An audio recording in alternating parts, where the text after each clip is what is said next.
Welcome back. मैं love के सहाय एक बार फिर आपका स्वागत करता हूं आपके अपने यूट्यूब चैनल पर। ये आपका जो चाइल्ड डेवलपमेंट की क्लास है और ये जो लास्ट वीडियो का प्रीवियस वीडियो का लास्ट क्वेश्चन था। तो चलिए स्टार्ट करते हैं एक बार फिर अपने फर्स्ट क्वेश्चन से। आपका पहला क्वेश्चन है, निम्नलिखित में से परीक्षा के प्रकार कौन कौन से हैं। आपको बताना है परीक्षा के प्रकार कौन कौन से। पहला है मौखिक परीक्षा, दूसरा लिखित परीक्षा, तीसरा है खुली किताब आधारित परीक्षा और अब आपको बताना कौन कौन सा। पहला केवल मतलब केवल एक टाइप की होती है मौखिक प्रकार की, या फिर केवल खुली किताब पर परीक्षा होती है, या फिर दोनों तरह की जो परीक्षाएं वो होती हैं, या फिर ये सभी प्रकार की जो परीक्षाएं होती हैं। तो यहाँ पर जो आपका फोर्थ ऑप्शन है ये ठीक होगा। नेक्स्ट जो आपका क्वेश्चन हुआ है, डिस्ग्राफिया मुख्य रूप से की डैश की समस्या से संबंधित है।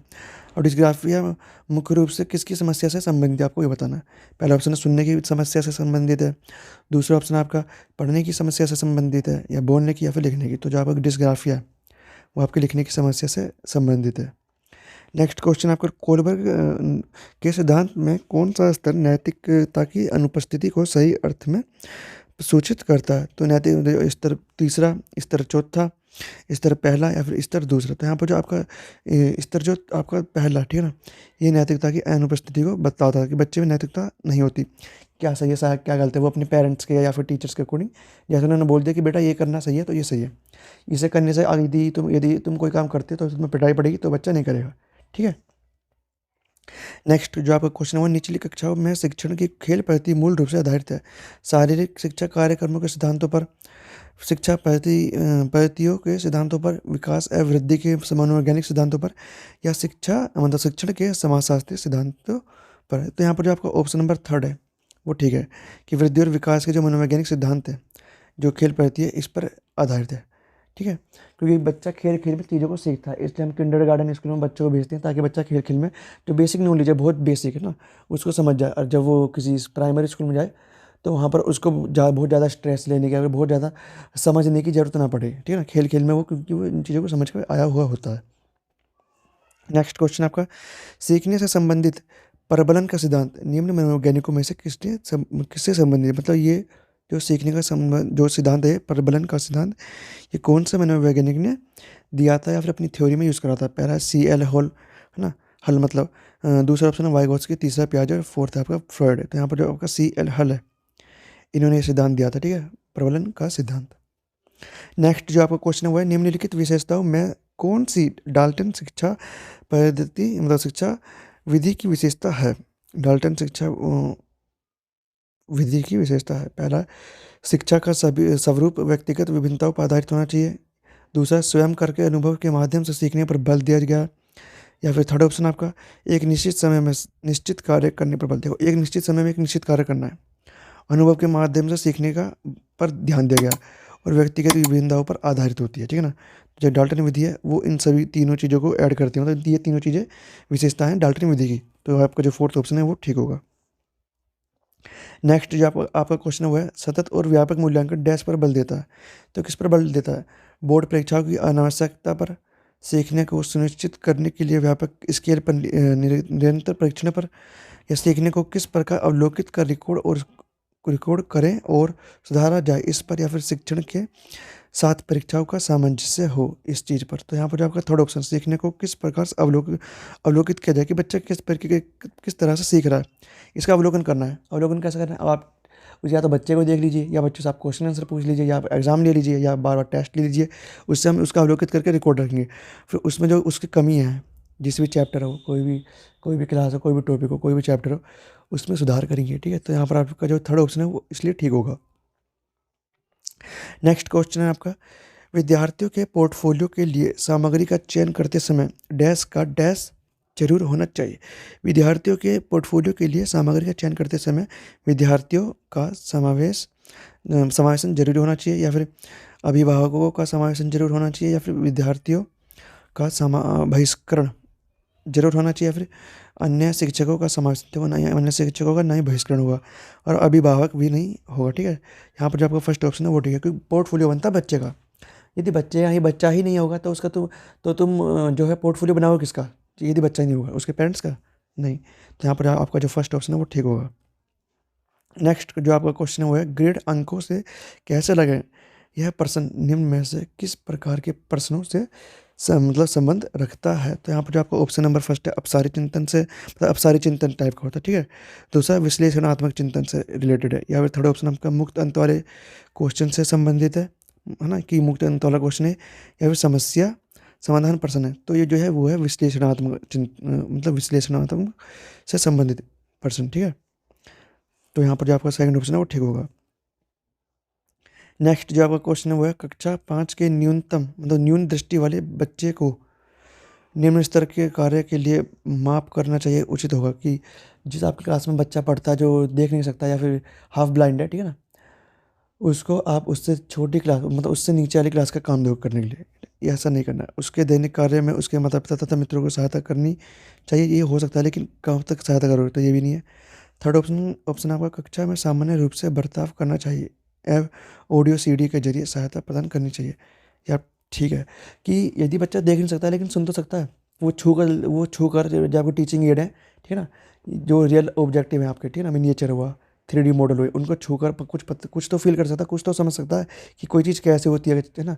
यदि आप टेम्परेचर के बारे में बता रहे हो या फिर कि आप किसी और चीज़ के बारे में बता रहे हो कि कोई चीज़ लिक्विड फॉर्म में है ना, तरल फॉर्म में या फिर चिपचिपी फॉर्म में किसी भी तरीके से, ठीक है ना, या कोई पेंटिंग है ना, या फिर आप ऑडियो से सुनकर आप बच्चे को बता सकते हो, तो आप इनका भी यूज़ कर सकते हो। जरूरी नहीं है कि सिर्फ देख कर ही बच्चा सीख पाए।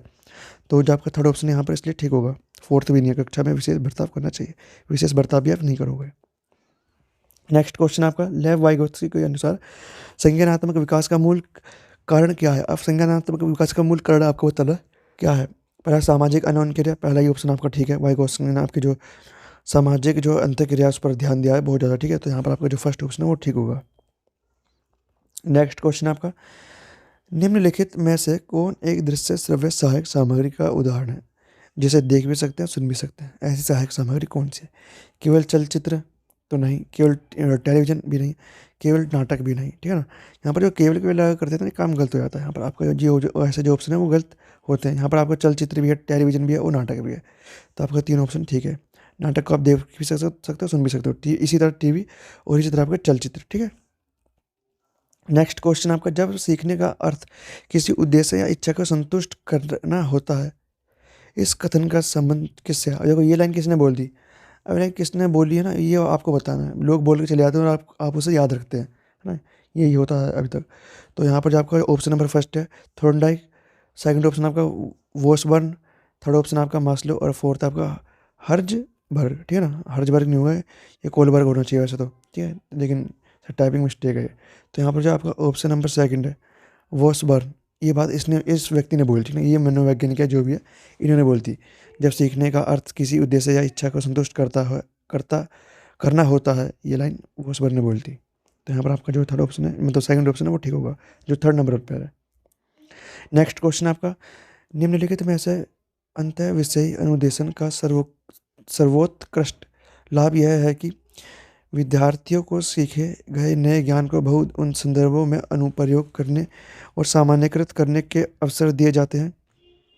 प्रकरणों की विविधता जिन्हें परंपरागत पाठ्यचर्या से संबोधित किए जाने की आवश्यकता है, शिक्षकों के अभिभूत होने की कम संभावना होती है। थर्ड ऑप्शन आपका विद्यार्थियों में विभिन्न विषय क्षेत्रों के विषय प्रकरणों के प्रति नापसंदगी विकसित होने की कमी संभव होती है। और फोर्थ ऑप्शन आपका वो है पाठ योजना बनाने और गतिविधियों में शिक्षकों को अधिक लचीलापन की अनुमति होती है। आपको यहाँ पर ये बताना कि जो सबसे अच्छा अंतर विषय सब जो आपका कोई चैप्टर एक दूसरे से मतलब आपका यह है कि अंतर विषय मतलब आप किसी सब्जेक्ट को दूसरे सब्जेक्ट के थ्रू पढ़ा सकते हो, ठीक है ना, कहने का मतलब ये है आपका। तो उसका सबसे ज़्यादा लाभ क्या होगा। देखो ये तो होगा नहीं कि जो आपका प्रकरणों की जो विविधता है उन्हें परंपरागत पाठ्यचर्या से संबंधित किए जाने की आवश्यकता है। तो यहाँ पर जो शिक्षकों को ये अभिभूत होने की कम संभावना है, तो ये ऑप्शन तो आपका गलत है, कम संभावना हो रहा है, ठीक है। थर्ड ऑप्शन आपका कि नापसंदगी विकसित होने की कम संभावना होती है, ये भी नहीं है आपका। और फोर्थ ऑप्शन आपका पाठ योजना बनाने और गतिविधियों में शिक्षकों को अधिक लचीलापन की अनुमति होती है, ये भी नहीं। जो आपका फर्स्ट ऑप्शन है वही ठीक है। विद्यार्थियों को सीखे गए नए ज्ञान को बहु संदर्भ में अनुप्रयोग करने कि जो आपको ने जो टीचर ने जो बच्चों को ज्ञान दिया उससे अलग अलग फील्ड में यूज़ किया जाए ना, उसको उसको रिलेट किया जाए उससे, और सामान्यकृत करने के अवसर दिए जाएँ और उसको जनरलाइज करने के अवसर दिए जाएँ कि आप इसी टॉपिक को दूसरे तरीके से पढ़ सकते हो, दूसरे सब्जेक्ट के थ्रू पढ़ सकते हो। आप जो है हिस्ट्री में ही हिस्ट्री के थ्रू आप अपनी लैंग्वेज पढ़ा सकते हो, ठीक है। तो जो सबसे ज़्यादा जो लाभ वो है आपका, जो लाभ वाला जो ऑप्शन है वो है आपका फर्स्ट ऑप्शन, ठीक है, क्योंकि यहाँ पर बच्चों को अवसर दिए जा रहे हैं। और जो फाइनल क्वेश्चन इस वीडियो का वो है, सीखने के लिए आकलन निम्नलिखित का ध्यान है सिवाय, और जो 3 तो ध्यान है लेकिन एक ध्यान नहीं है, कौन सा? विद्यार्थियों की आवश्यकता, विद्यार्थियों की त्रुटि, विद्यार्थियों की अधिगम शैली और विद्यार्थियों की क्षमता है। तो जो सिवाय वाला ऑप्शन जो है वो आपका सिर्फ फर्स्ट है, ठीक है ना, विद्यार्थियों की आवश्यकता है, ठीक है। तो आज एक बार फिर हमने आपके हिंदी हिंदी पैडागोजी नहीं, आज हमने एक बार फिर आपके चाइल्ड डेवलपमेंट के 10 से 15 क्वेश्चन करे हैं। यदि आप किसी भी टीचिंग एग्जाम की तैयारी कर रहे हैं तो मेरे चैनल को सब्सक्राइब करें, ताकि आप उस पर्टिकुलर एग्जाम में ज़्यादा से ज़्यादा स्कोर कर सकें। इसी के साथ मैंने इस चैनल पर आपके हिंदी पैडागोजी, ईवीएस पैडागोजी और मैथ पैडागोजीज की भी वीडियोस अपलोड कर रखी हैं। यदि आपने वो वीडियोस अभी तक नहीं देखी है तो उन्हें जाकर जरूर देखें। इसी के साथ मैं डेली आपके 5:30 बजे आपकी कोई भी जो आपकी पैडागोजी का जो सब्जेक्ट है उसकी वीडियोस एक डेली अपलोड कर रहा हूँ, और 6 बजे आपका जो चाइल्ड डेवलपमेंट की एक वीडियो डेली से अपलोड हो रही है, ठीक है। तो चलिए मिलते हैं नेक्स्ट वीडियो में।